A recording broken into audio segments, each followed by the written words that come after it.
allons construire le tableau affiché ici à l'écran. Tout d'abord, on va cliquer dans une cellule vide et on va indiquer notre première ligne de variable. On clique dans la cellule et on tape sur le clavier. Pour sortir d'une cellule, soit qu'on fait Enter ou qu'on utilise les flèches du clavier. Pour la dernière colonne, il s'agit de la vitesse moyenne, alors je tape V et M. Le M, pour le placer en indice, on va venir surligner la lettre, aller dans l'onglet Accueil en haut, on choisit la section Police et on clique sur la petite flèche pour aller chercher les paramètres de la police. Et on clique ici sur Indice. Je fais OK et je clique sur Enter pour sortir de la cellule. Deuxième ligne, ce sont vos unités de mesure, vous les indiquerez. Et la troisième ligne, ce sont les incertitudes pour chacune de nos variables. Alors, on va aller insérer le symbole plus ou moins en allant dans l'onglet Insertion. Au bout à droite, Symbole. Et il va m'ouvrir ici le choix des caractères spéciaux. Alors, pour les choix de symboles, Cambria-Mat est souvent là, la meilleure police où est-ce qu'on retrouve le plus de caractères pour la science. Ça peut être fastidieux comme recherche, alors on peut insérer directement le code de caractère. Ici, je suis déjà là sur le plus ou moins, mais vous avez dans votre guide de rédaction, à la dernière page, là, vous avez les codes de caractère. Alors, le plus ou moins, vous voyez que c'est 00B1.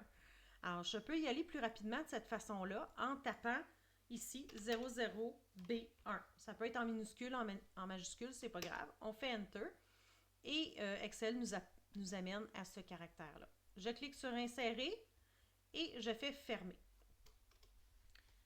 Je fais Enter pour sortir de la cellule et là, vous voyez qu'il a disparu. Pourquoi? Parce que Cambria-Mat peut créer là, certains petits bugs de cette police-là. Alors, on va venir la changer. On va cliquer sur Accueil en haut, tout en sélectionnant notre cellule, et aller changer la police en cliquant sur la flèche. On peut choisir là, en tapant Times New Roman, qui est le caractère là, à privilégier pour nos rapports de laboratoire.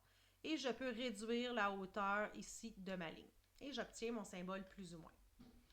Comme j'ai à le copier pour mes deux autres colonnes, je fais CTRL-C avec mon clavier en sélectionnant ma cellule.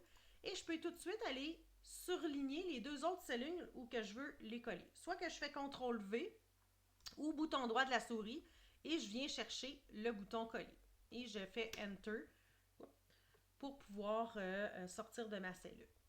Ici, VM, j'en mets pas parce qu'on n'aura pas à calculer les incertitudes absolues là, pour la vitesse moyenne. On ne fera pas les calculs d'incertitude dans ce laboratoire-là.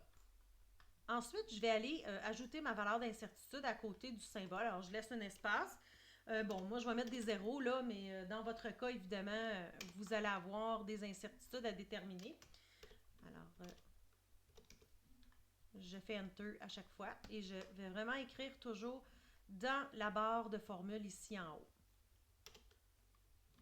Bon, celle-là, elle est bonne, là, c'est celle que je vous avais donnée.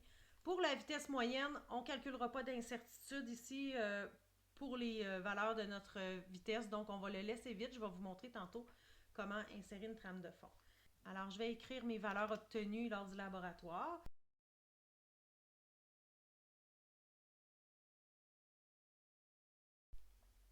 N'oubliez pas qu'on n'utilise pas le point, que la virgule dans Excel. Vous allez avoir des bugs, soit dans votre tableau ou dans votre graphique si vous utilisez le point. Je peux créer mon encadré si je le souhaite. Alors, je vais sélectionner tout le contour de mon tableau. Je vais aller dans la section Accueil.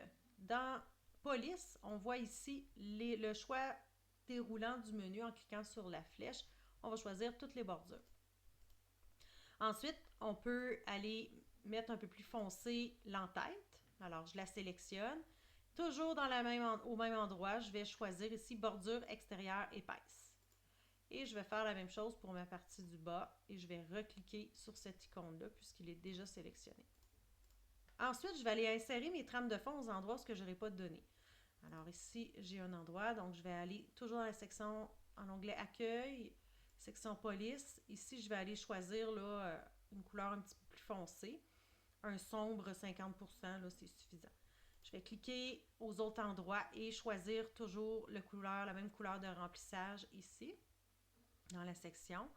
Alors, et ou également pour l'incertitude pour ce laboratoire-là, on ne l'indiquera pas. Alors, je fais Enter pour sortir de ma cellule. Ensuite, je vais fusionner mes cellules puisque la vitesse moyenne, nous avons qu'un seul calcul. Alors, je vais cliquer sur la première cellule de vitesse moyenne. Je tiens le bouton gauche de la souris enfoncé et je la glisse pour sélectionner. Ensuite, je vais choisir dans la section Alignement, toujours dans Accueil, Fusionner et centrer. Je clique ici. Je peux centrer toutes les données du tableau. Alors, je sélectionne mon tableau entièrement et je vais venir choisir ici Aligner au centre, petit bouton, et également en dessous, donc pour centrer également au niveau de la largeur. Ici, c'est au niveau de la hauteur, ici, c'est au niveau de la largeur. Alors, toutes mes données sont maintenant centrées. Ensuite, je vais venir effectuer ici le calcul dans la première cellule en utilisant la méthode des intervalles qu'on a vue en classe. Alors, pour n'importe quel calcul dans Excel, je vais aller cliquer dans la barre de formule ici en haut, après avoir sélectionné ma cellule. On commence toujours un calcul par le égal, on ne met pas d'espace par la suite. J'ouvre ma parenthèse. Vous avez juste à sélectionner les cellules et faire l'opération que vous souhaitez. Mettons, je voudrais soustraire ces deux cellules-là. Ici, ce n'est pas nécessairement le bon calcul, ce n'est que pour vous montrer. On peut refermer la parenthèse. Et quand vous allez avoir une division à faire, utilisez la petite barre. Pour les multiplications, ça se trouve à être l'étoile que vous allez utiliser sur votre clavier. C'est le symbole des multiplications. Alors, utilisez bien vos parenthèses et entrez votre calcul. Alors, vous voyez ici que j'obtiens le résultat de mon calcul. Pour faire répéter ce calcul-là aux cellules suivantes, Excel va se charger de sélectionner les bonnes cellules. Là. Il va répéter le même modèle. Alors, pour y arriver rapidement, vous placez votre curseur sur le coin en bas de droite, ici, de votre cellule, où est-ce qu'il y a le calcul. Vous voyez que la petite croix change de la croix blanche à la croix noire. Je maintiens le bouton gauche de ma souris enfoncé et je le glisse vers le bas pour faire répéter aux cellules que je souhaite avoir ce même calcul. Et je relâche. Ensuite, vous faites votre dernier calcul dans la cellule de la vitesse moyenne. Vous allez cliquer dans la barre de cellules. Vous débutez toujours votre calcul par le égal, sans espace, et vous sélectionnez là, vos cellules. N'oubliez pas d'utiliser évidemment vos parenthèses là, avant d'effectuer soit une multiplication ou une division.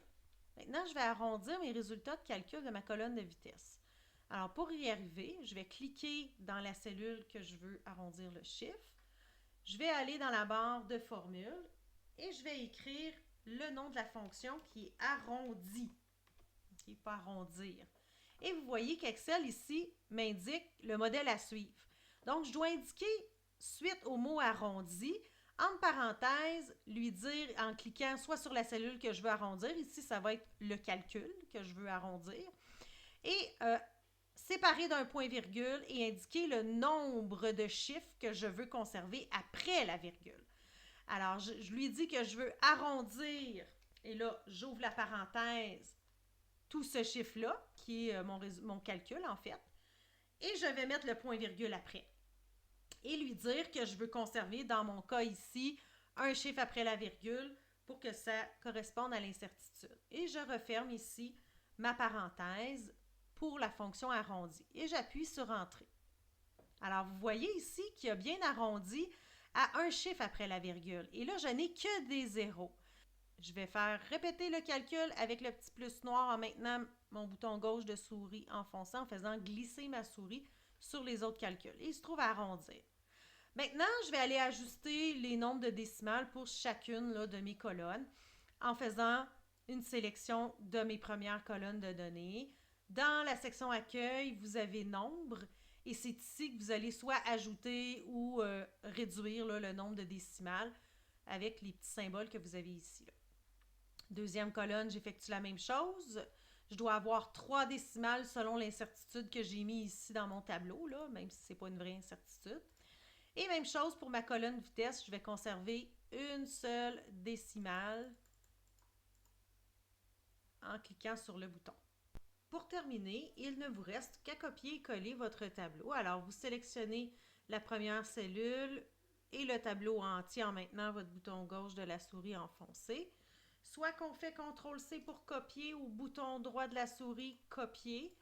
Ensuite, on se rend dans Word et soit qu'on fait CTRL-V ou que vous y allez avec le menu, bouton droit de la souris. Et ensuite, vous sélectionnez votre tableau là, en cliquant sur la petite croix ici au coin, bouton droit de la souris, et vous faites un ajustement automatique de sa largeur. Vous choisissez Ajuster à la fenêtre. Comme ça, on répond aux exigences du guide.